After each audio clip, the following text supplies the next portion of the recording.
jirila otu nkeji gata elekere asaa nke ụtụtụ n'ụlọ mgbasa ozi Eko FM 100.7 Owerri. Anyị gbamụrụ nze ma mụọ ọzọ. Asị ihe ọbụla oge ya ruru ma mewe abụghị ụsa, ọ na-abụ kwa ruo oge ya o were aka ya darịrị onwe ya atọ ntị n'ala. Anụrụ ikoro ndanda ebe achọkatakwanụ mma ekwu abịa gba ama ihe riri n'ikpeazụ. Gerenụ ya nnọọ bụ akụkọ ụwa na nkenke na nke ụtụtụ taa bụ Mọnde, abalị 6 nke ọnwa 10 afọ 2025 n'usoro ndị Igbo ji agụ ahịa ha tata bụ afọ na mbụ. Gerenụ isiokwu ndị ahụ bụ isi anyị bịara nnọọ lecha anya wee si oke o ka anyị malitekwawa okpu.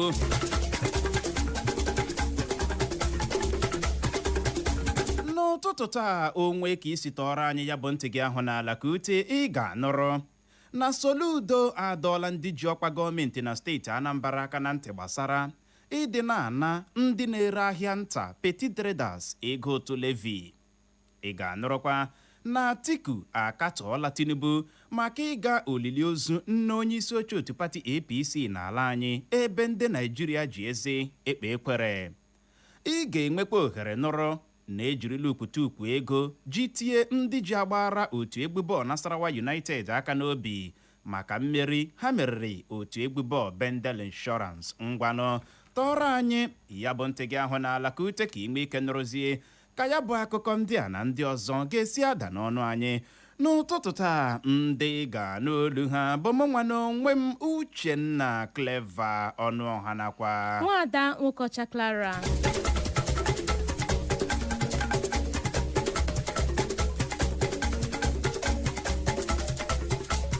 Gọvanọ steeti Anambra bụ Chukwuma Soludo adọọla ndị niile ji ọkwa na gọọmenti steeti ahụ aka na ntị gbasara ịdị na ndị na-ere ahịa ntakịrị petty traders dị na steeti ahụ ego otu levi. Soludo kwuru ya hoohaa na ọchịchị ya agaghị eji anya ọma ele onye ọbụla ji ọkwa na gọọmenti steeti ahụ ma ọ bụ mmadụ nkịtị ganyere aka na ụdịrị agba dị otu ahụ na ya bụ steeti Anambra. Ọ dọrọ aka na ntị a dịka ọ gara ịchụ achụnta vootu n'obodo Ekwilọbịa dị na kansụl ime obodo Agụata nke steeti Anambra. Ya bụ ịdọ aka na ntị a Soludo dọrọ ndị ji ọkwa na gọọmenti steeti ahụ na-abịa dịka o buru ụzọ gaa ahịa Eke dị n'obodo Agbụ nke kansụl ime obodo Orumba North bụ ebe ọ nọ chọpụta na a na-ana ndị na-ere ahịa ntakịrị petty traders ego otu levi, bụkwanụ nke o kwuru megidere ntụziaka gọọmenti steeti ahụ nyere. Ka ọ dị o meela ka o doo esekere na edima ji ọkwa na gọọmenti steeti ahụ anya na onye ọbụla ejidere n'ụdị agwa dị otu a ga-ekweta na eze dịkwa nkịta na-agba ụja n'ọnụ.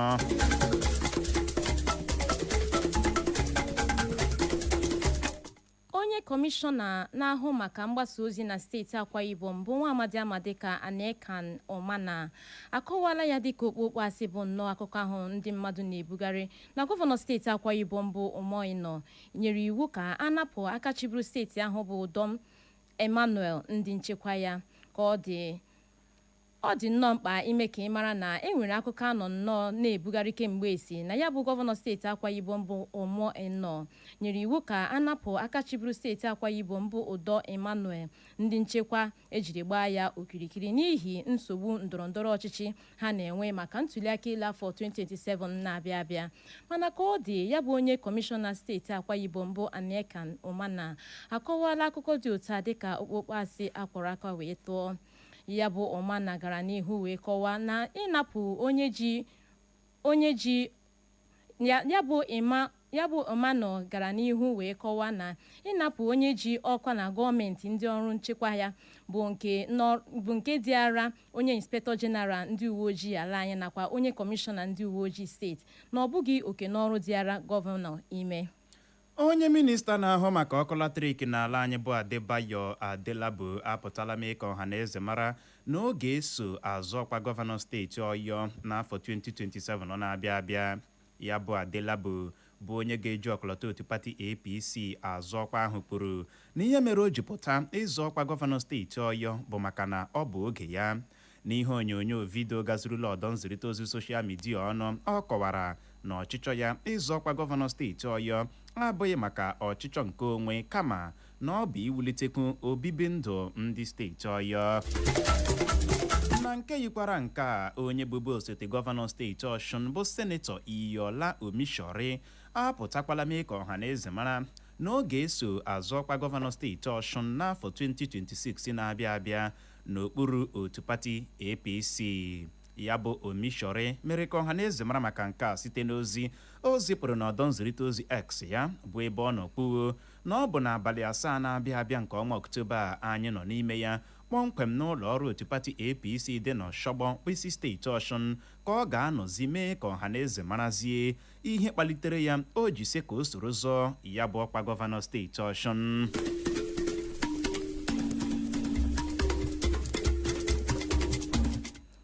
ji ọkọlọtọ otu pati PDP zọọkwa onyeisiala n'ala anyị bụ Naịjirịa n'afọ 2023 gara aga bụ Atiku Abubakar akọchala onyeisiala Bola Ahmed Tinubu maka ya ịga olili ozu nne onyeisi oche otu pati APC n'ala anyị na steeti Plateau ka ma ịga na obodo ebe e nwere ọnọdụ enweghị nchekwa n'ala anyị bụ Naịjirịa. Ọ dị nnọọ mkpa ime ka ị mara na onyeisiala Bola Tinubu gara Jos n'ụbọchị Satọde nke izuụka gara aga maka olili ozu Mama Lydia Yewata bụ nne onyeisi oche otu pati APC n'ala anyị bụ Ọkammụta Wentawe Yewata. Mana ka ọ dị, Atiku site nnọọ n'ozi o zipụrụ n'ọdọ nzirịta ozi X ya kọwara olili ozu a onyeisiala Bola Tinubu gara dịka mmadụ ịhụcha isi ji ma na-ama mbazụ n'ala ma kwuo na nke a bụ nnọọ ikwe emo ka ọ na-akwa ndị Naịjirịa. Ya bụ Atiku bụ onye bụbu osote onyeisiala Naịjirịa kwuru na ọ bụ ihe jọgburu onwe ya na onyeisiala họrọ ịga ihe metụtara otu pati APC karịa ịga zute ezinụlọ ndị ọnọdụ enweghị nchekwa kpara eze n'ala anya bụ Naịjirịa. Onye minista na-ahụ maka isi obodo anyị bụ Abuja bunye Sonwike na gọvanọ steeti Rivers bụ Similayo Fubara tinyere otu kansụl jikọtara ndị okenye steeti Rivers ama dịka Rivers State Elders Council anọrọla na ngwụcha izuụka gara aga nwee ọgbakọ na Port Harcourt bisi steeti Rivers. Ọgbakọ a na-abịa n'ihi gbọrịgbọrị ndọrọndọrọ ọchịchị na-aga n'ihu na ya bụ steeti Rivers. Ndị bịakwara ya bụ ọgbakọ gụnyere onye isi oche ụlọ nzukọ omeiwu steeti Rivers bụ Martins Amaewule na onye isi oche otu kansụl jikọtara ndị okenye steeti Rivers bụ Chief Ferdinand Alabaraba. Ka ọ dị, emebeghị ka ọha na eze mara ihe mere eji nwee ọgbakọ a, mana ụfọdụ ndị ahụ ha na-ada ụda bịara ya bụ ọgbakọ mere ka o doo ọha na eze anya na ọ ga-abụ maka ịhụ na udo lọghachiri na ndọrọndọrọ ọchịchị steeti Rivers mere eji nwee ya bụ ọgbakọ.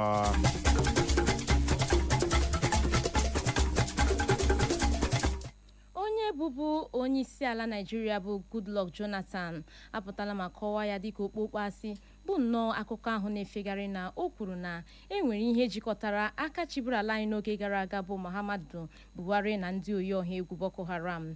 Ya bụ Jonathan kwuru na ndị mmadụ akọwaghị ihe o kwuru dịka o siri dị site nnọọ na akwụkwọ ozi o wepụtara ọha na eze bụ nke si n'aka onye enyemaka ya n'igwe mgbasa ozi midia bụ Ikechukwu Eze. Jonathan kwuru ya hoo ha na-enweghị mgbe o mepere ọnụ kwuo na enwere ihe jikọtara Buhari na ndị oyi ọha egwu Boko Haram.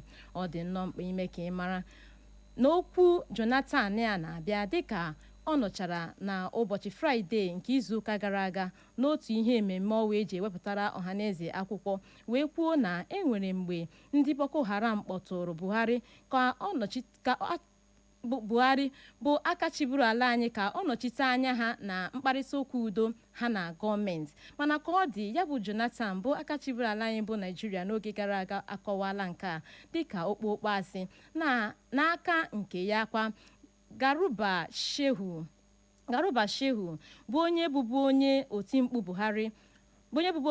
Buhari akọwala akụkọ dị otu a dịka okpokpo asị ma kwuo na nke a bụkwa ụzọ ndị mmadụ ji egwu ndọrọndọrọ ọchịchị. Ejirila okwutukwu ego ha ka gịnị tie ndị ji agbara otu egwu bọọlụ Nasarawa United bọọlụ aka n'obi maka mmeri ha meriri otu egwu bọọlụ Bendel Insurance na akụmbọọlụ 7 nke amamaka MPFL ala anyị. Ọ dị nnọọ mkpa ime ka ị mara na ya bụ otu egwu bọọlụ Nasarawa United bụ ndị ama dịka The Solid Miners ji otu ọkpụ goolu merie otu egwu bọọlụ Bendel Insurance n'ama egwuregwu Samuel Ogbemudia Stadium n'ụbọchị Satọde gara aga. Ka ọ dị, onye kọmishọna na-ahụ maka ndị ntorobịa na egwuregwu na ya bụ steeti Nasarawa bụ Honorable Kwanta Yakubu emezuola nkwa o kwere ndị otu egwu bọọlụ Nasarawa United bụ inye ha ego dị ₦500,000 bụ 500,000 naira dịka ha merichara otu egwu bọọlụ Bendel Insurance na Benin City. Ka ọ dịkwa onye isi oche otu egwu bọọlụ Nasarawa United na otu onye ọwụ jikwa akwado otu egwu bọọlụ ahụ sokwanye ya bụ otu egwu bọọlụ Nasarawa United onyinye iti aka n'obi. Ọ dịkwa nnọọ mkpa ime ka ị mara na mmeri a otu egwu bọọlụ Nasarawa United meriri otu egwu bọọlụ Benden Insurance na-eme ya mmeri ise ha na-enweta na akụmbọọlụ MPFL nke afọ 2025 na afọ 2026 bụ nke mere ha ji were akara pọint 16 na-agba ndị nke mbụ na ya bụ agbamaka MPFL ala anyị. Anyị gbamọrọ nze ma mụọ ọzọ o zochala ma gbachaa asị ebe ọkụ nyụrụ sị wụsọ ọwa maka na ọkazi anaghị eju akpa amachie ya ọnụ. Ọ gwụla na ya bụ akụkọ ụwa na nkenke na nke ụtụtụ taa, mana tupu anyị achịkọba ya gaghachikwa na isiokwu ndị ahụ bụ ahụ ya ebule ma sị hapụ ile dike. Ya bụrụ na ị gezere ntị nke ọma n'ụtụtụ a ị ga-anụrụ mgbe anyị wetara gị akụkọ kwuru na Soludo adọọla ndị ji ọkwa gọọmenti na steeti Anambra aka na ntị gbasara ịdị na ndị na-ere ahịa nta petty traders ego ụtụ levi. Anyị mekwara ka ị nụrụ na Atiku akatọọla Tinubu maka ịga olili ozu nne onye isi oche otu pati APC n'ala anyị ebe ndị Naijiria ji eze ekpe ekwere. Anyị mekwara ka ịghọta na ejirila ukwutukwu ego ji tie ndị ji agbara otu egwu bọọlụ Nasarawa United aka n'obi maka mmeri ha meriri otu egwu bọọlụ Bendel Insurance. N'aha Benjamin Joseph bụ onye chịkọbara akụkọ a ka mụ onwe m bụ Uchenna Clever Ọnụọha nakwa Nwada Nwụkọcha Clara bụ ndị si n'olu ndị ngareme ka ịghọta ya n'asụsụ Igbo ji asị nọrọ ebe ahụ ime na ngagharị o jiri nkeji 30 gata elekere 7 nke ụtụtụ anyị ga-alọghachi n'ike na ebube maka ihe omume anyị bụ nzukọ ume Igbo. Nwada Nwụkọcha Clara maka Tyson ndị steeti Imo zaa anụnụ oruola ugbu a ga-ekụ ha ọkpọ. What do you mean? What is wrong? Everything is wrong. Everything is wrong. Honestly speaking. Everything I use is wrong. God to beg you. You know? I use God to beg you. Ihuri ihe ahụ ị malitere, ị ga-eme tọpụ ya. Ọgụ ahụ ị malitere, Clara ị ga-eme tọpụ ya. Baby, I thought we are all... Don't baby me. Baby, this is... Don't baby me. This is Monday Don't baby me. morning. You know? Ya bụ ihe ahụ kara gị obi iji lee m last week. Calm down. You know, last week Thursday, kpọkpara m n'ọkpa chọ ịgba m n'ala n'ihu ure nna ha. Ị chọrọ ịwụ my steez n'ala. Clara Nwokọcha, I'm prepared for you. Guess what? Don't worry. Achọkatala glove eji akụ ọkpọ. Lo and behold, ma achọta ya n'ama Awụsa. Sorry. Gote ya. Ngwando. Ọkwa mụ na gị taa nọ anyị mechaa ya nyebiri ya n'aka eji igbe agba ya onye ọcha ma nna eme hụrụ ya nna abịa hụrụ ya renji ya your dental formula this morning ka mara na awụghị nwoke ị na-awa anya kedu ka weekend gị si gaa? Fine baby, fine. Mụnwa fine. Ọ dị egwu ka ọ dị Igbo mụrụ nze ma m ọzọ nọrọ ebe ahụ eme na ngagharị anyị lọghachie mgbe ahụ oge eji nkeji 30 gata elekere 7 anyị arazie ya bụ dara ka ọ dị dadarara n'ihi ya agagharịkwala agagharị